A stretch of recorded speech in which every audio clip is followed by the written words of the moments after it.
lynx's eyesight is so sharp it has been said that it can even see through walls. Trappers, however, seldom get the chance to see this feline in its natural habitat, as it is so inconspicuous in daytime. A member of the Felidae, or cat family, the Canada lynx looks like an oversized cat.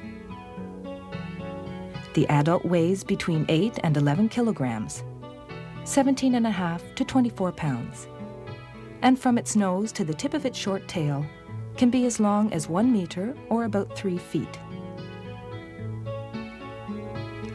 The lynx is a little heavier than its near cousin, the bobcat. The thick silver-gray winter fur is spotted with long black or dark gray hairs.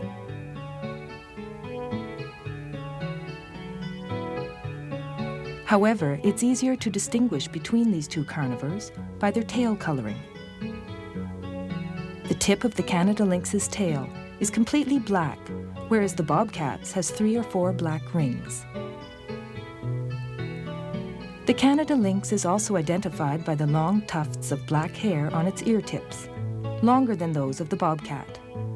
But the most surprising feature of the Canada lynx is its unusually large paws, which make it possible for it to travel with surprising lightness over the snow. The lynx is thus a predator that is very well adapted to its northern habitat. In spite of a weak sense of smell, the lynx is a superb night hunter. The retinas of its eyes are able to intensify what light there is and enable the lynx to recognize the shapes around it. Its hearing is just as remarkable, another adaptation for night hunting. Like house cats, the lynx and the bobcat both have retractable claws. They use them to seize their prey, to defend themselves, and to climb trees. These two carnivorous animals have teeth admirably suited to their eating habits. In one bite, the lynx can sever a hare's neck or sink its canines into the victim's brain.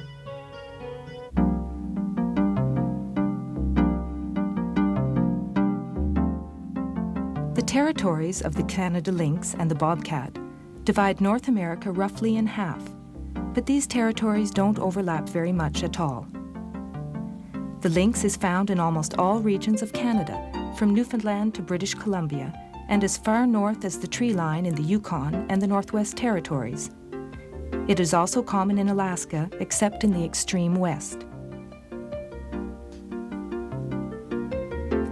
The bobcat, on the other hand, occupies the entire territory of the United States, with the exception of a few central states and northern Mexico. Further north, the bobcat and the lynx share the southern parts of British Columbia, Nova Scotia, New Brunswick, and the Prairie Provinces, as well as southern Ontario and Quebec. Unlike the bobcat, which is sometimes found near inhabited areas, the Canada lynx lives primarily in the wilderness. The lynx's favorite habitat is northern conifer forest. It is also found in denser woods that contain peat marshes and brush clearings that provide shelter and food for its principal prey, the hare.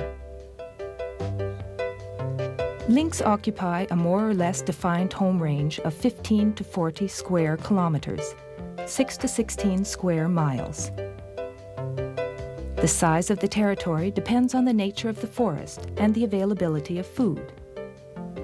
Although lynx mark their territory with their urine and excrements, they are not known to be aggressive towards neighbors of the same species, and their territories often overlap. The lynx can travel quite far at night in search of prey.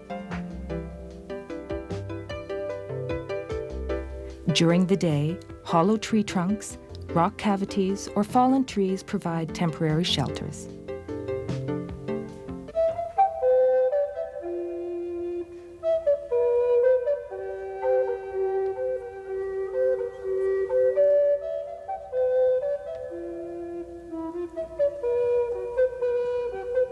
The snowshoe hare represents about 75% of the lynx's winter diet. In summer, although its menu is more varied, the snowshoe hare still accounts for 50% of its food. Other animals eaten by the lynx are birds and small mammals, such as squirrels and mice, and on occasion beaver, deer, or caribou fawns, and berries. Because the lynx depends to such a great extent on snowshoe hares for its food, it is greatly affected by major changes in the hare's abundance. The hare population runs in about a 10-year cycle. When hares are plentiful, lynxes are plentiful as well. On the other hand, when hares are scarce, the lynx population drops correspondingly.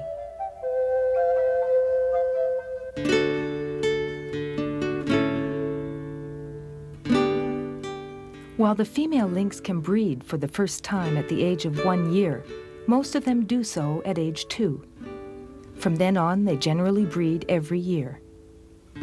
Breeding usually takes place at the end of March or beginning of April. The gestation period is relatively short, lasting just 9 weeks.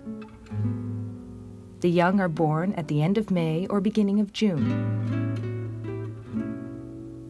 A litter is typically 4 kittens who will remain with their mother until the following spring.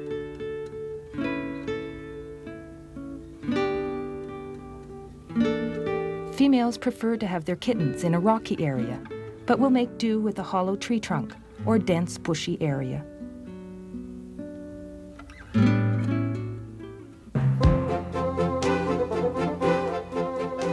An examination of the female's reproductive organs provides the biologist with precise information about her reproductive output.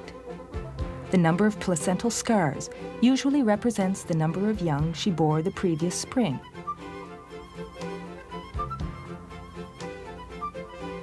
Biologists can also determine the age of individuals by counting the age rings in the roots of their teeth. In captivity, the lynx can live as long as 24 years. In the wild, the adult rarely lives longer than 7 years, although some may reach the age of 18. The lynx has no natural enemies, although it is sometimes the prey of a wolf. The 3 main causes of death are the decrease in hare population, trapping, and the deterioration of its habitat.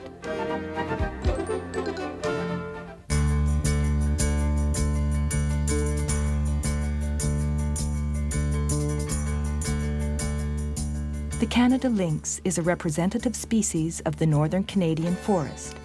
However, it is also a vulnerable species because it is easy to capture, its fur is in strong demand, and it has a rather specialized diet that causes dramatic population fluctuations.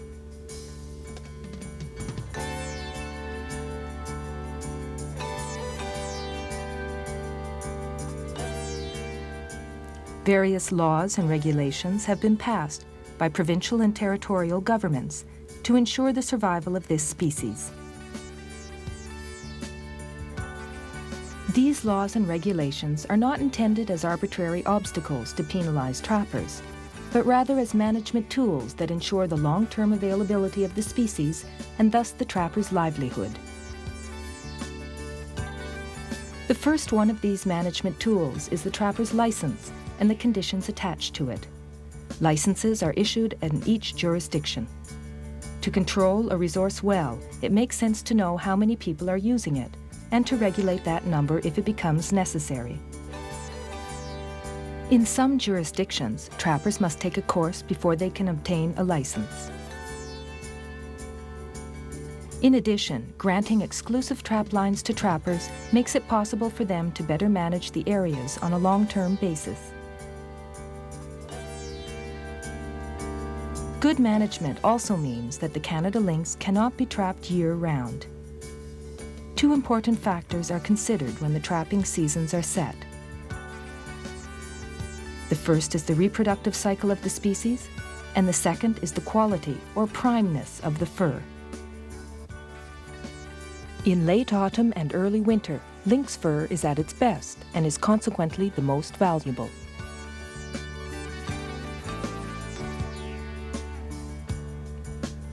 In order to control the fur harvest, in almost all jurisdictions, trappers generally must have their pelts sealed. specifying dates and places the pelts were taken.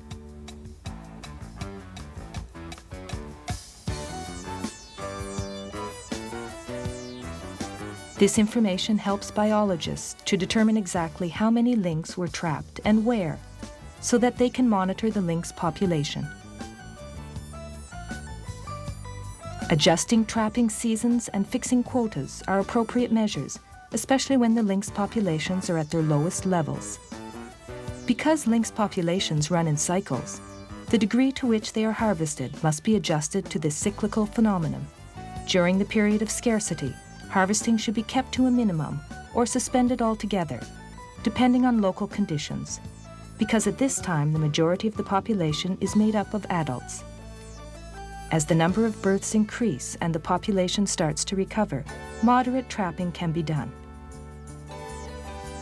When the lynx becomes abundant or when it begins the decline phase, due to the scarcity of hares, reasonable harvesting practices can allow trappers to harvest the available surplus without affecting future population cycles. In any case, it is necessary to make sure that certain areas are kept unharvested.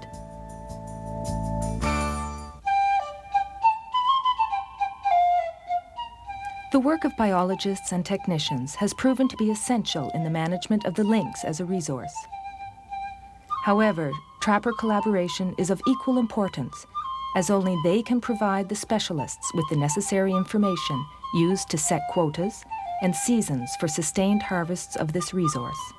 Giving the carcasses to the biologists is without a doubt the most valuable contribution the trapper makes. In possession of the relevant statistics, trappers get ready for the next trapping season by meeting with government authorities in order to become aware of the management methods that have been set up.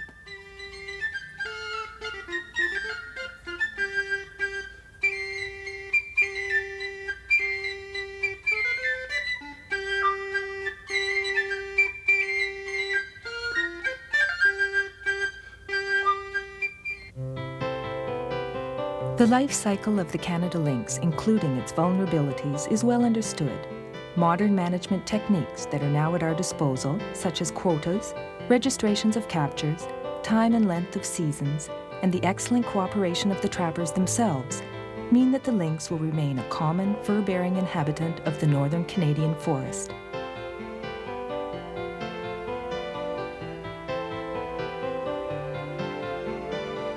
Experience with the lynx has shown that controlled trapping causes no detrimental effects to the species. This wealth is ours. It's up to us to manage it.